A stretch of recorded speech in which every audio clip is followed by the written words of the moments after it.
This is the point of view Hazrat Hassan Basri, Ayyub and Imam Malik rahmatullah alayh.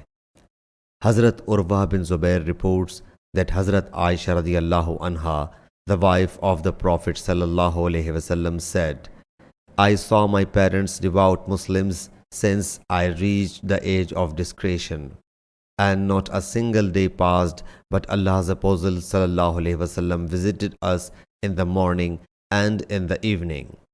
Then a thought passed through Hazrat Abu Bakr's radiallahu anhu heart, and he got a mosque built in the courtyard of his house.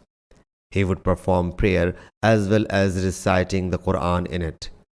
The polytheist women and their sons would stand there and surprise about it and keep on looking at him.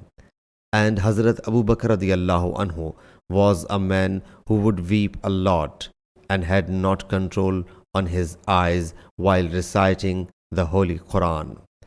This distressed the chiefs of the polytheists from the Quraysh. Sahih Bukhari, Hadith number 476.